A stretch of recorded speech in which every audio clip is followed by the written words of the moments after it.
Shalom, salam sejahtera. Renungan malam seiman berjudul Mengenal Yahweh. Firman Allah kepada Musa, "Aku adalah aku." Lagi firman-Nya, "Beginilah kau katakan kepada orang Israel itu, Akulah aku, telah mengutus aku kepadamu." Keluaran 3 ayat 14. Seperti yang dibahas kemarin, sebagian orang merasa bahwa panggilan sesembahan kita haruslah YHWH atau Yahweh atau Yehova. Sebab nama itu tidak dapat diterjemahkan katanya. Kembali lagi kita lihat banyak yang menekankan soal spelling nama dan lupa akan makna dari nama itu sendiri.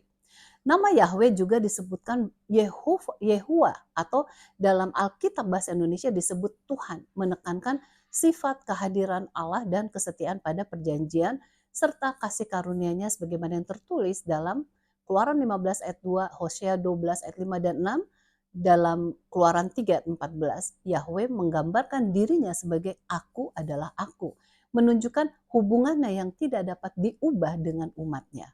Kita perlu mengingat bahwa Yahweh adalah salah satu dari deretan nama Allah yang amat kudus dalam perjanjian lama. Lihatlah Keluaran 3 ayat 14, Keluaran 15, 16, 6 ayat 3. Pada hakikatnya nama Allah dalam bahasa Ibrani terdiri dari 4 huruf konsonan, YHWH. Perlu diketahui bahwa orang Yahudi menolak untuk mengeja kata ini karena takut meremehkan nama Allah sehingga mereka tidak mau menyebutkan dengan suara keras. Gantinya apabila mereka bertemu dengan deretan huruf YHWH, maka mereka membacanya dengan kata Adonai. Pada abad ke-7 dan ke-8 TM ketika huruf vokal ditambahkan ke dalam bahasa Ibrani, orang-orang Masoret menambahkan huruf vokal Adonai ke dalam konsonan YHWH.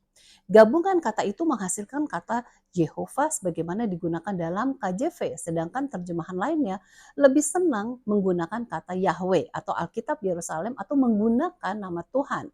RSV, NW, NKJV. Maka YHWH menunjukkan makhluk yang tidak diciptakan atau yang selamanya ada.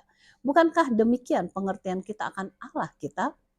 Dia adalah pencipta dan tidak diciptakan senantiasa ada selamanya. Kadang-kadang Tuhan menunjukkan hubungannya yang dekat dengan manusia dengan menggunakan kata Bapa sebagaimana tertulis dalam Ulangan 32 ayat 6. Yesaya 63 ayat 16, Yeremia 31 ayat 9, Malaikat 2 ayat 10. Kemudian kalau kita baca Keluaran 4 ayat 22 dan Ulangan 32 ayat 19, Tuhan menyebutkan Israel sebagai anakku yang sulung.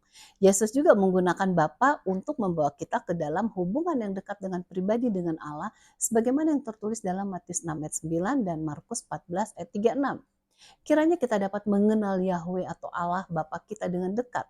Sebab hanya dengan pengenalan akan Allah secara pribadi, kita akan mengenal tabiatnya yang penuh kasih, yang akan memberikan sukacita serta kuasa untuk merubahkan kehidupan kita untuk memiliki tabiatnya. Kiranya Tuhan memberkati.